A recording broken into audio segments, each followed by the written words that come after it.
ડેડિયાપાડામાં ભારતીય જનતા પાર્ટીના લોકો એકત્રિત થયા હતા અને ચાલુ સભામાં સાંસદ મનસુખ વસાવાનો પિત્તો છટકે છે અને જિલ્લા પ્રમુખ અને મહામંત્રીને આડે હાથ લેતા કહે છે કે એસી ચેમ્બરમાં બેસી રહ્યા અને ચૈતર વસાવાનું કાઉન્ટર ન કર્યું તેનું આ પરિણામ છે કે ભાજપ હારી।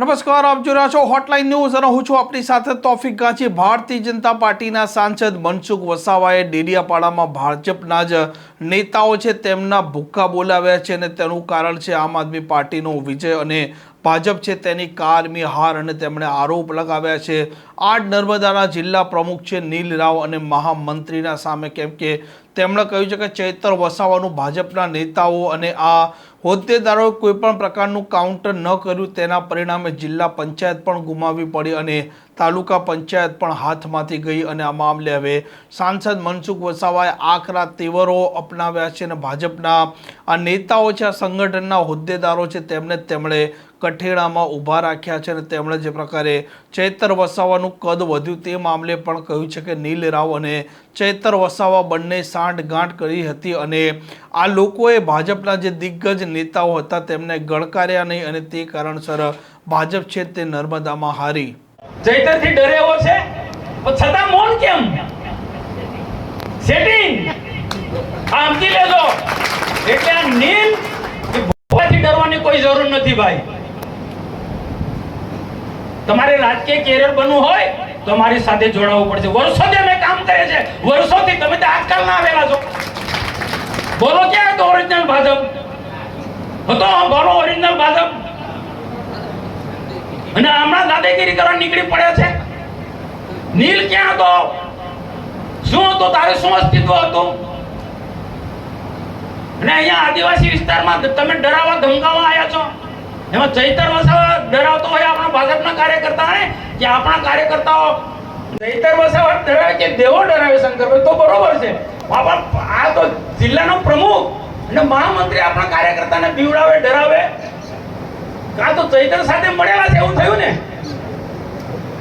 અને મને રાવ છે ભાઈ, ઘરની બહાર તમે તાલુકા જિલ્લા પંચાયતમાં બે નથી નીકળ્યા એટલે ચોક્કસ ના કરી શક્યા। મેં મારો તો જવાબ આપ્યો, હું એકલો જવાબ આપું પણ એ જિલ્લાના પ્રમુખ તરીકે એને અમુક સીટો પર ફરી એને ખબર હતી કે આટલો ખોટો પ્રચાર કરે છે તો એમને કાઉન્ટર કરવો જોઈતું હતું કે આ ખોટો પ્રચાર કરે છે અને બીજા જાતે કે ના ખોટા પ્રમાણપત્ર વાળું જે ખોટી સીટો રાજપીપળા નગરમાં આપી દીધી હતી। આદિવાસી બહેનો ખરા, આદિવાસી બહેનો પણ એ બીજા અધર્સ કાઢને પરણેલા એટલે આદિવાસી સમાજની નારાજગી તો સોશિયલ મીડિયામાં જોરશોર ચાલ્યું ને વધારે ચાલ્યું। તો આ જે વાત છે એને જે ઘણા બધા મુદ્દા હતા કે આપણા લોકોએ જે કાઉન્ટર કરવા જોઈએ એ કાઉન્ટર ના કરી શક્યા। દિનેશભાઈ આ કોને કાઉન્ટર કરવું જોઈએ? એને તો આપણા પર આરોપ મૂકી દીધો કે ભાજપ સરકારમાં આટલો કૌભાંડ મનરેગામાં, પણ આ તમારી ગ્રામ પંચાયતમાં કૌભાંડ થયું મનરેગામાં ને ધારાસભ્ય તરીકે ચૈતર વસાવે શું જોયું? કઈની ફરજ નહોતી પણ આ બધી બાબતો કાઉન્ટર કરી છે ચૂંટણી સમયે તો બોલો બના નીકળ્યો ને નીલ પણ એસી ઓફિસમાં ત્યાં બેઠા રહ્યા કમલમમાં। આનાથી ચૂંટણી જીતાય અને આ સાચી વાત કરું એટલે મનસુખ વસાવા અઘરા લાગે। હું પ્રજાની પડખે કાર્યકર્તાની પડખે રહેવા વાળો માણસ છું ભાઈ। અને બીજું કે રાજકીય ગણિત જીતનું ગણિત અમારી પાસે પણ જાણવું જોઈએ। ઘનશ્યામભાઈ પાસે જાણવું જોઈએ, મોતીભાઈ પાસે જાણવું જોઈએ, શંકરભાઈ પાસે જાણવું જોઈએ। હું રાજપીપળા વિધાનસભા 2 હાર્યો છે, 95 માં 1 જીત્યો છે। લોકસભા સતત 1998 થી જીતતો આવ્યો છું, 7 ટર્મથી જીત્યો છું। સંગઠને કામ કર્યું છે પણ મારું પોતાનું પણ મંતવ્ય તો હોય, મારા પોતાનું પણ વ્યૂહરચના તો હોય ને। એટલે અમારી પાસે અનુભવ, બીજા ઘણા લોકો પાસે અનુભવ છે। તમે છો ભલે પદ મળી ગયું તો વાંધો ને, સારું છે, તમારા પદને એમને સન્માન કરે છે અમે, પણ પદ તમને મળ્યું એટલે યાર બહુ સરસ રીતના વાત કરી દિનેશભાઈ।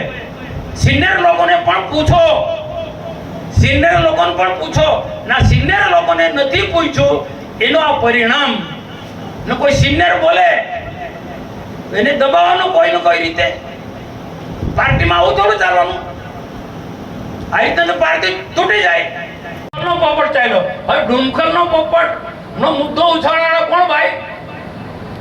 મેં તો ઉછાળ્યો નથી, મોતીભાઈ નથી ઉછાળ્યો, કે પછી શંકરભાઈ નથી ઉછાળ્યો, ના રાતીપલા વાળા તેમને ખબર બી નહીં. ડુમખલનો ખોટો મુદ્દો ઉછાળ્યો ને કદાચ વાસ્તવિકતા હતી તો તમારે નક્કર રીતના તમારે લોકોની વચ્ચે જેવું જોવું, જે સાચી વાત કેવી હતી. આ ડુમખલના પોપટના કારણે પણ ખોટો પ્રચાર કર્યો અને એ બહુ આપણને નુકસાન ગયું છે. કારણ કે એ વિસ્તારના રાજ્યો આવેદન પત્ર આપ્યું. મેં કીધું ભાઈ આનો જવાબ આપો. સારું, એ તો હું વચ્ચે દરમિયાન હું દિલ્હી હતો, દરમિયાનગીરી કરી ને મેં સ્થગિત કરાયું. બંને પક્ષને અપીલ કરી. ડુમખલનો પોપટનો આખો ઇતિહાસ તો નીલભાઈ સાથે જોડાયેલી બાબત હતી. એના પર ક્યાં કાદવ ઉછળતા હતા, એનાથી બચવા માટે એને ડુમખલનો પોપટનો ઇતિહાસ રચી કાઢ્યો. એને જરા કામ ના કરી શક્યા. વર્ષાબેને ચૈતરભાઈના ધર્મપત્નીએ એવું જાહેર સભામાં બોલી કે મનસુખભાઈ અને નીલ વચ્ચે મારામારી થઈ. આવું હકીકતમાં મારામારી થઈ જ નથી. હા, વાર્તાલાપ વાદ વિવાદ થયો તો મારી મીટિંગમાં મેં ખુલાસો કર્યો હતો. એનો મેં ખુલાસો કર્યો કે વાદ કોઈ મારામારી થઈ જ નથી, કોઈ એવો મોટો ઝઘડો થયો નથી. ના આપ બધા જાણો છો. ના આપની સમક્ષ પણ ખુલાસો કરું કે ઉમેદવારોની મીટિંગ હતી ને તાલુકાના જિલ્લાના ઉમેદવારોની મીટિંગ હતી ને સમર્થકો સાથે તમે બધા આવ્યા હતા કમલમમાં. બેને પણ સંબોધન કર્યું, નીલભાઈ પણ સંબોધન કર્યું, પ્રભારી પણ સંબોધન કર્યું, મેં પણ સંબોધન કર્યું. તો કેટલા કાર્યકર્તાઓ અંદર ખાને બધાને એકબીજાને વાત કરી કે ભાઈ અમે પ્રચાર તો ચાલુ કર્યો તો આર્થિક રીતે વ્યવસ્થા થવી જોઈએ. નીલેભાઈ એવું વાત એમ કીધું, કોઈને કઈ ફંડની કઈ બી જરૂર હોય, તકલીફ હોય તો અડધી રાતે મને ફોન કરજો. કોણ ફોન આપી દેવું જોઈએ ને હું કામ ફોન કરવો પડે? એટલે મેં ધારાસભ્ય બેન અને બધા મુખ્ય લોકો મોતીભાઈ પ્રભારીને બધા વાત કરી અને કોર ગ્રુપ જિલ્લાનો અમે બેઠા અંદર ત્યાં બેઠા. આ ઓપન વાત છે. અંદર ત્યાં બેઠા ને અમે કીધું, આ ઘનશ્યામભાઈ પણ હતા, ત્યાં બહુ સ્પષ્ટ કીધું કે ભાઈ ફોર્મ ભરાઈ ગયા છે તાલુકા જિલ્લાના અને પ્રચાર પ્રારંભ કરો અને દરેક ઉમેદવારને જે પણ ફંડ હોય તે આપો. એટલે પ્રચારનો પ્રારંભ કરે. એમ કે મારી પાસે કોઈ ફંડ નથી આવ્યું. તો મેં કીધું તારે ફંડ ના હોય તો ઘનશ્યામભાઈને શીખ કે ઘનશ્યામભાઈ કોઈ પણ રીતના ગમે તેની પાસે વ્યવસ્થા કરે અને તાત્કાલિક એ પાર્ટીના પ્રમુખની જવાબદારી છે ભાઈ. અને જ્યારે પણ પાર્ટીમાંથી જે ફંડ આવે એ પછી તેને આપી દેવાય. એ જિલ્લા પ્રમુખ તરીકે નિષ્ફળ ગયેલો માણસ છે. એને જવાબદારી છે. મેં કીધું તું ના કરી શકતો હોય તો ઘનશ્યામભાઈને કે અથવા બીજાને અમે કહી આપ. પણ વાત ફોરમમાં આ પ્રકારના સમાચાર માટે હોટલાઇન ન્યૂઝના ચેનલને લાઇક, શેર અને સબસ્ક્રાઇબ કરવાનું ભૂલતા નહીં. નમસ્કાર. આવા પ્રકારના વિડીયો તમને જોવા ગમતા હોય તો હોટલાઇન ન્યૂઝ ચેનલને લાઇક, શેર અને સબસ્ક્રાઇબ કરો.